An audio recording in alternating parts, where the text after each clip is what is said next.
Get ready to be inspired by the great things happening in rural education. The Rural Scoop will bring you new ideas and innovative solutions. We'll dive into education issues and we'll highlight what's working in your rural communities. You will hear from a variety of educators, administrators, professionals, and others who will provide relevant and engaging content in each episode. And now, serving up the scoop, here's your host, Dr. Melissa Sadorf. Well, today on the Rural Scoop, I'm excited to welcome one of ARSA's 2024 Rural Teachers of Distinction. Rikkie Jensen is from the Chino Valley School District up northern Arizona way. And Rikkie is the kind of educator who reminds us why rural schools matter. Because behind every lesson plan is someone like Rikkie that's committed to their students, to their community, and to the future of public education in small towns across America. So in this episode, Rikkie is going to share her journey into teaching with us and what makes rural education such a unique and rewarding calling for her, and how she's been able to create meaningful connections with the students and families that she serves. We're also going to talk about the creativity it takes to navigate limited resources, the way she brings local culture into her classroom, and what the advantage to being rural really looks like through her eyes. So whether you're a rural educator yourself or you're just somebody who cares deeply about the power of great teaching, you're going to be inspired by Rikkie's story. So let's get right to it. So Rikkie, first of all, thanks for being here with me today. Thank you. I'm very pleased and happy to be a part of this journey, and hopefully it will inspire others who are reaching out to be educators themselves. Yeah, good point. So let's start with introducing yourself and telling us a little bit about how you got to be where you are now. My name is Rikkie Jensen. I currently teach in Chino Valley, Arizona. This is my going on 13th year teaching here. I teach 6th and 7th grade history, 6th grade world history, 7th grade American history. And I also have a class of 8th grade students that I advise each day. And I have also taught in Northwest Vegas, Nevada as well. I taught there for 6.5 years. So I have a good blend of urban and rural experience being an educator. I was born in Arizona, raised in Arizona most of my life. Have lived down in the valley for a short period of time when I was much younger, but most of my life I've lived in small rural communities, so similar to Chino. And I just absolutely love it. I love being a native Arizonan, have a rich family history that I'm just very proud of, and that's something that I love to share also as a teacher. So Rikkie, when did you realize that you wanted to be a teacher? What did that journey look like for you? So I don't know what the click was, other than I do remember, being young and my passions were animals. So either going to be a veterinarian, going that route, or something about being a teacher. I just loved it. So to just play on the teacher role, I remember, rather than playing house, it was like, I want to be a teacher. And whether it was stuffed animals you're teaching to or your friends, and you're like, I'm going to be the teacher and you guys be the students. And to me, just seeing kids excited about learning and rewarding that and making them feel good, I felt like that was something that was naturally part of me. And so I would say that was as early as probably first grade. Wow. So you knew early on. Yes. So you mentioned that you've had the experience of teaching both in an urban setting and a rural setting. So obviously you're rural. What draws you to being in a rural setting? What makes it feel like it's the right fit for you? It's connections with how I was brought up. I grew up in a working class family. My father had worked as either a mechanic, a welder, worked for the mining corporation. My own mother sold real estate, waitress. They were big parts of the community. A lot of people knew them, just very social. And same thing with me, whether it's enjoying being outdoors. My family raised livestock, so being part of that. And a lot of the kids you really connect to if you have that also as part of your background. So I would say that's the biggest part. So we know that teaching, your context tends to have an impact on your instructional style, what it is you do for your pedagogy. How has teaching in a rural setting really shaped that instructional style for you? Well, I had experience teaching urban. And so, you have different experiences there and seeing what the needs of the kids are there and knowing what their backgrounds are and what resources that you have. And so, comparatively, yeah, there's definitely things that in the rural setting that maybe we don't have, but I don't let that stop or prevent me from allowing my students to have opportunities that they may not otherwise have just because we live in, smaller towns. So I look at that we can do a lot with what we have as well. And we're just at a smaller scale. In fact, I think we can even do more.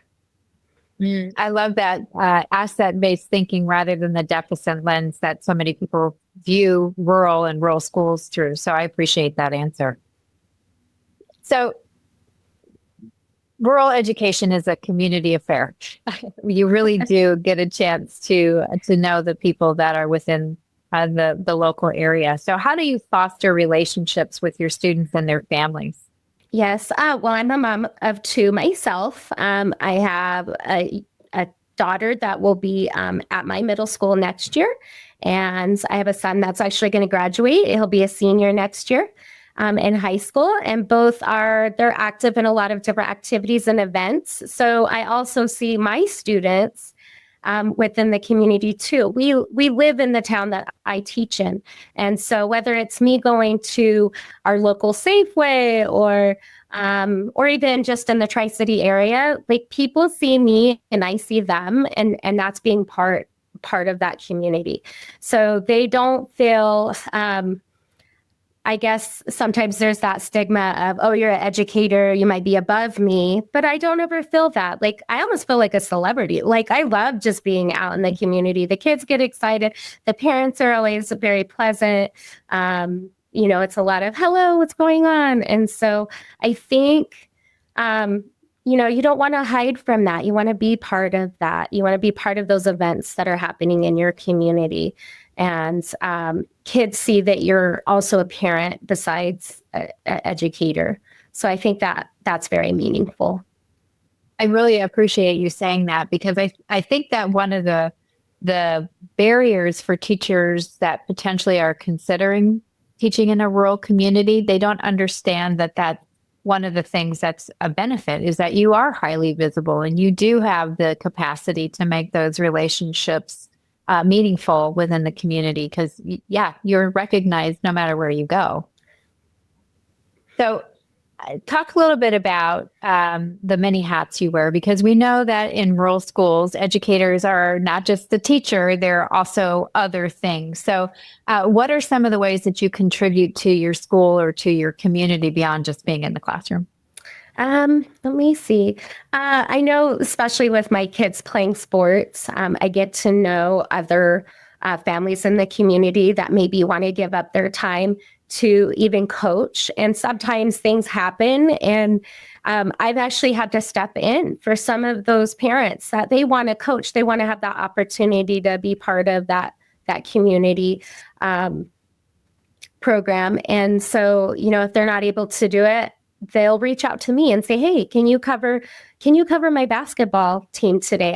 I can't make it. I'm out sick. Or can you coach soccer? And or can you help my kiddo with this project, especially if it's dealing with livestock. My kids do our county fair. So I'm seeing a lot of kids even in that aspect of raising animals, and what's my background expertise to help with that. So I just enjoy that, being able to offer some of my skills to support them as well.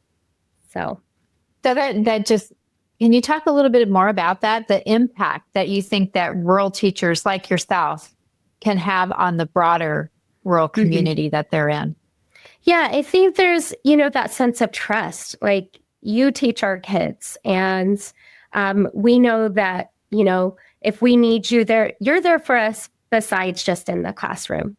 That, whether we're struggling, things like that, you can do that. I'll recall an experience quite a few years back. I had a student whose mother had passed in childbirth. And I thought, how devastating for that family. You've left, the father is now widowed. And I'm also an advisor for National Junior Honor Society program at my school. And I rallied together and we did a diaper and wipes drive, but the amount of support just pouring in. We had outfits for the new baby. We had gift cards coming in for meals. That family was so appreciative because that just was something we did as a school. And not only that, but it brought a lot of the students together to see that, this happens and we are all just a part of this. And yeah, that just trust and knowing that we're all here together and we're all in this journey together and we can make a difference. That's very well said. What an aha moment for you as a teacher.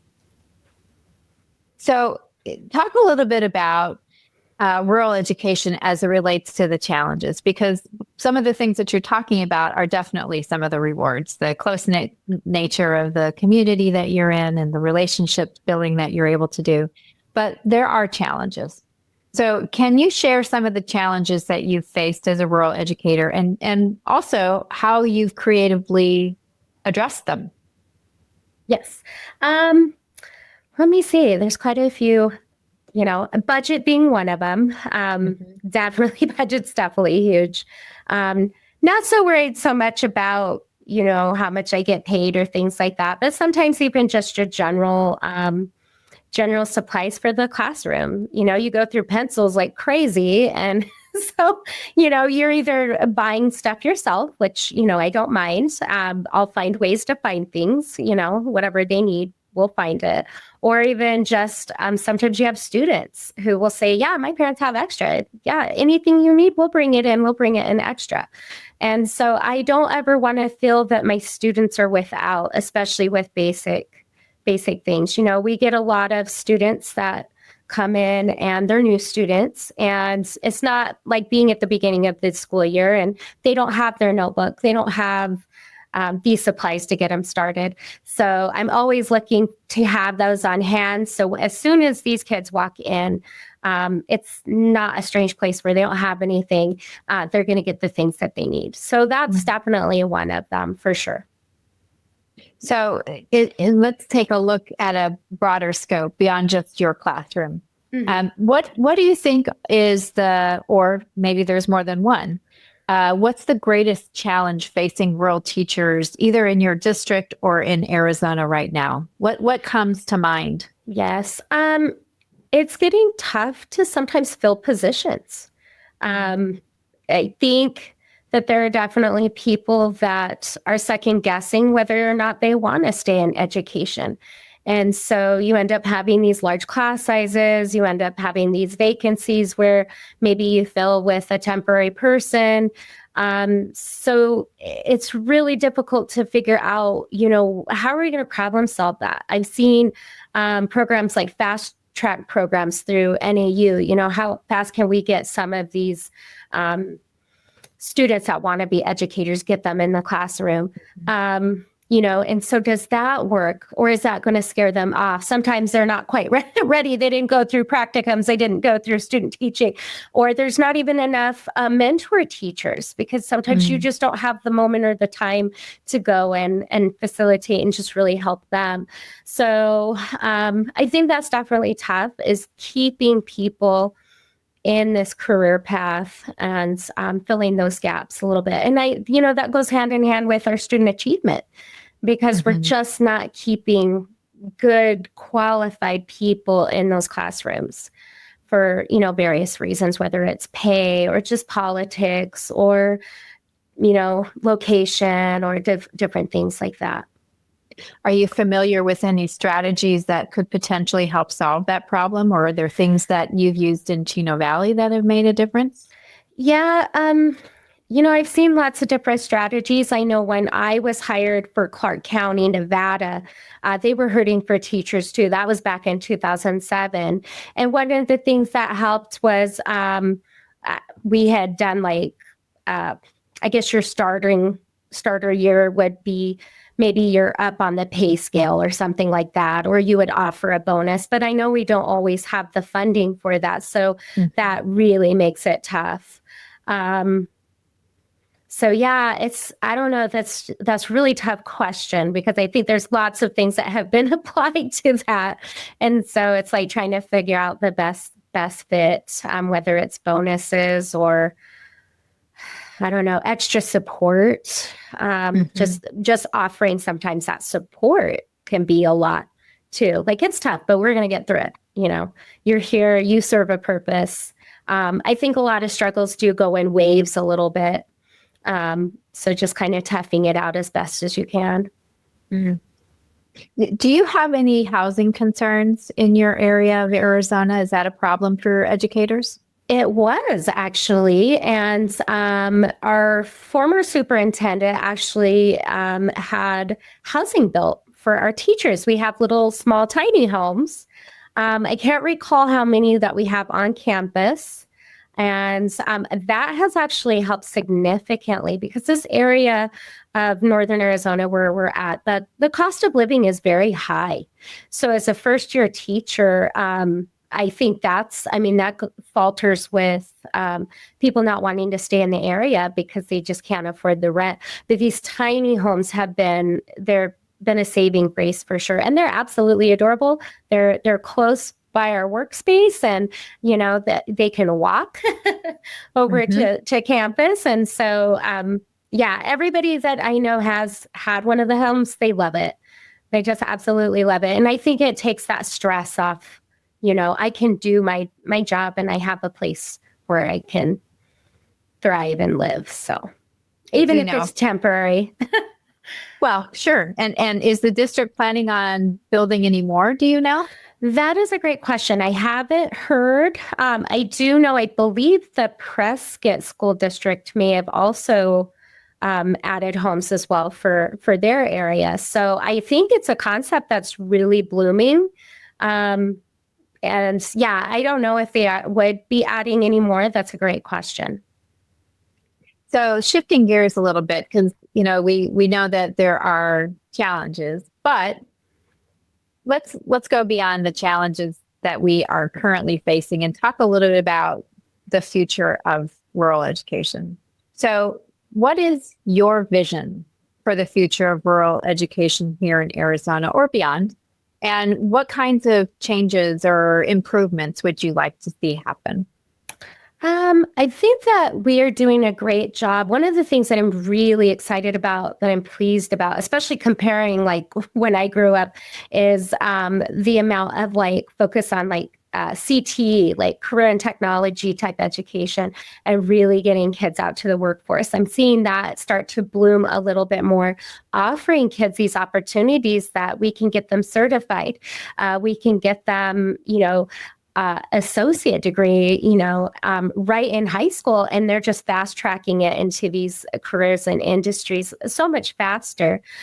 So I think that's something that I am super excited that I'm seeing quite often, that there's this shift of, whether it's trades or a professional career in something, that these kids have those opportunities. There are some students that are not, traditional students. They just want to go ahead and bypass things as quickly as they can and, get into whatever they want to do in life, and not have to go through all the hoops. And so that's just something that I'm very excited about, seeing, STEAM or STEM programs really taking shape, especially in our school systems.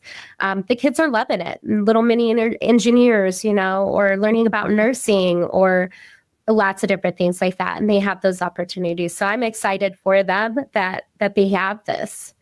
So that's one of the things I would talk about. Awesome.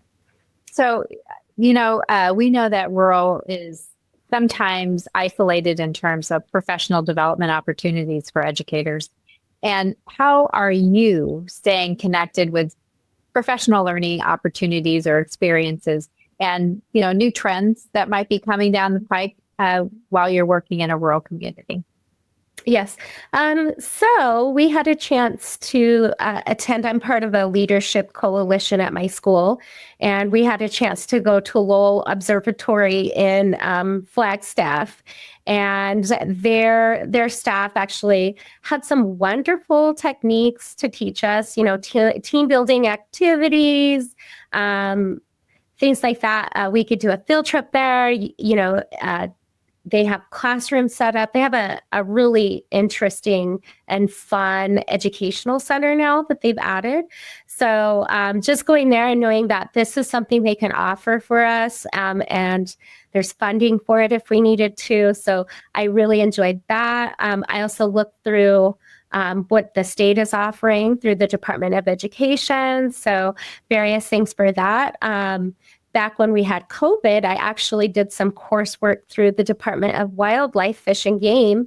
And so some of it tied into what I teach because even though I teach history, we talked about the American buffalo. So I actually got a cool buffalo coin. So I got little show and tell facts for my kids. I'm like, yeah, I took this class and I got this cool coin and I can tell you a little bit of history behind it. So, and just a lot of just personal time of looking, Googling, streaming, anything that's out there that I think might apply to my teaching methods or learning new strategies or knowing what's going on, what's popular with my students, what they're excited about in terms of learning. So you really have to just be creative, not try to hit a wall and just go for whatever's out there to just enrich your craft. Mm. You mentioned the Lowell Observatory, which is really it's a partnership that you have with your school and this observatory. What role do you think external partners or resources could play in supporting rural schools, like what you were able to do in that learning opportunity? And how can that benefit students and teachers?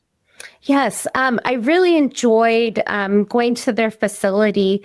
It ties in a lot with our STEAM and STEM with the science.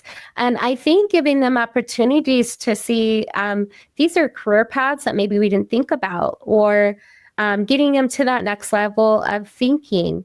I think it's really important for industries and businesses to really see that they have a powerful impact with education, and to whether it's offering programs or a facility for kids to go and explore and see. I mean, it really is important. And these are places that may offer future careers for them. So I see it as part of that too. And not only that, but for other generations too. So, as these kids become adults, what are we going to be offering those kids? And what are we going to be offering their grandkids? So it's a perpetual motion. You just got to keep reaching out and being part of that cohesiveness of school and community and industry and things like that. Mm-hmm. That's well said. So what advice would you give to aspiring educators that are considering working and teaching in a rural community? So about 2 years ago, I had a former student of mine that was going through, she was trying the fast track program through NAU. And I was really surprised. I did not think that she would want to be a teacher. Wouldn't have even guessed that. I had her as a 7th grade student. It was like the first few years that I taught here at Chino. And she came back and they were like, we're looking for a mentor teacher. She'll be meeting with you every other week. And so I was super excited. In fact, it was advice that they were like, you need to have Miss Jensen. And she's like, yes. She was my teacher and I'm excited. I know how, well she does as a teacher, and I know that she'll inspire me. And She was super excited. I don't know if she was able to teach right away or she just was kind of going through the classes to figure out what she wanted to do. She really felt very passionate about teaching. But I know that she probably hears things too, as you talk to people about what you want to do in life and, oh, why do you want to do that? And I said, I love this job. Every day I wake up, I don't think so much about the hardships. I know they're hard, they're there. But I have not woken up to be like, I don't think I want to do this anymore. I think I want to do something else.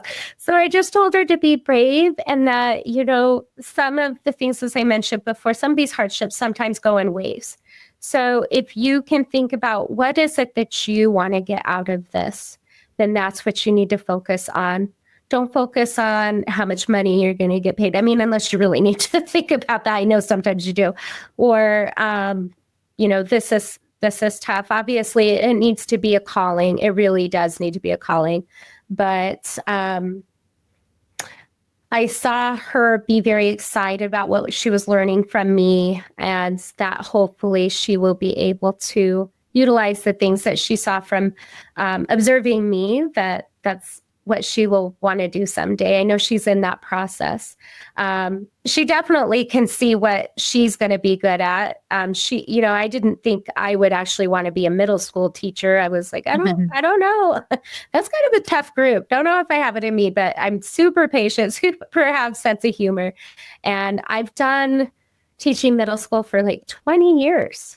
And it was very much a change of heart. I was like, these kids need me. Now I don't even know if I would want to teach high school at this point. So I just absolutely love the middle kids. They still need you. They still want to learn from you. Of course, they give you a run for your money. They try at least.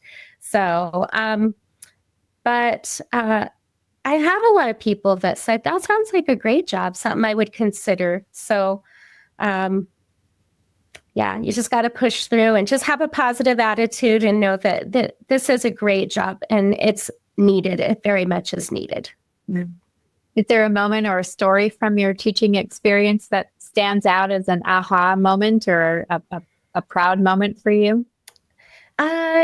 Yes, so you have those kids that struggle on occasion, and I think sometimes they don't know what their game plan's going to be. And so sometimes they're fighting, going through their experiences. And I had a young man who had repeated a grade. And it was my first year of teaching, and they had a long-term subs. Well, I guess they weren't really long-term. They were temporary because they didn't stick around very long because they were a rough group of kids. And so it was in their mindset that I was a mid-year hire. And these kids were like, she's going to leave us. We're going to run her out of here. She's going to leave us, and it's just going to be like anybody else. And so, why would they want to try? Why would they want to do? And so, we're a few months in, they're testing you. They're trying everything to say, okay, is she going to show up tomorrow? And I would tell them, I'm here for you today, and I will be here for you tomorrow. And you're not going to get me out of here because this is what I'm doing. So the young man was just really adamant he didn't want to try. So I had a one-to-one with him, and I said, this isn't about me. This is about you. And I said, what are you good at? And he said, I'm good at music. And I said, you know what? You can have some awesome careers in music. And I said, I am here for you, but you got to know that you got to trust yourself. You got to believe in yourself. And you have to have high expectations for them. You have to be consistent and have structure, but also have a lot of love and compassion. They're going through a lot. And, whether it was their experience of not having a consistent teacher in that classroom or things going on at home, it's easy for them to give up. And I saw such a change with him, just with that one-to-one, conversation and learning more about him and what he liked. He could see it wasn't just somebody in the classroom telling them what to do and, not caring about them as people. Mm. And do you know what happened? What's the rest of the story? No, I don't. Other than Well, he got to go to high school, so I think, he didn't drop out. So, yeah. So I just love those stories. They fight you every inch of the way, some of them. But yeah, it's great to just feel like that conversation, he turned around. He started doing his work. He started really caring about wanting to do well. So that's a win. So one of the things I ask all my guests is, what does the phrase rural advantage mean to you? Small and mighty. Yes. I wouldn't necessarily say that sometimes like our classrooms are small, but I just like that ruralness. I love the variety of kids that I get. They're not, sometimes you do get kids from the city. They come in and be part of your group. And you've got our rural kids. They learn from each other. But I just love it. I feel like we're on this mode of like, we can survive and we can do this. And I think living in a larger city, you can have a sense of community, but not at the same level as like rural, because it's so much more intimate and small and stature that it to me has a lot more power, for sure. That's a great answer. So is there anything else, Rikkie, that we haven't covered that you'd like to share with our listeners about either rural education or your experience as a teacher? I would say that I truly enjoyed where I grew up, especially like my high school years in a very rural area of Arizona. I graduated with a class of less than 40 kids. I know there's still schools that are smaller than that. In fact, my father-in-law taught at a one-room schoolhouse in Eagle Creek, Arizona. So those kids, it was like, 5 ranching kids, in there. And I admire people who want to be those rural educators. It's tough to be in these areas that are small and may not feel like it has a lot to offer. But I appreciated all of those people that were my educators from kindergarten up. They inspired me, and I want to continue that legacy that I hope that I inspire other kids, and that it doesn't matter what your background is, that they're going to make big differences. And so I hope people walk away with some meaningful purpose, and that just because you live in a small town, in a small community, that you're going to make things happen, that you're going to be part of this purpose and do grand things. Well, Rikkie, thanks for spending some time with me today. It was a pleasure to be able to hear more about your story. Thank you. I was happy to be here today. Thank you so much for listening to The Rural Scoop. Please be sure to rate, review, and subscribe, or even leave us a comment. And be sure to follow on Twitter at Dr. Sadorf. That's Dr_SADORF, so that you never miss a new release. You can also check out previous episodes of The Scoop wherever you get your podcasts. Production support for The Rural Scoop is provided by Chattanooga Podcast Studios. Find out more at ChattanoogaPodcastStudios.com. See you next time for more great discussions about rural education.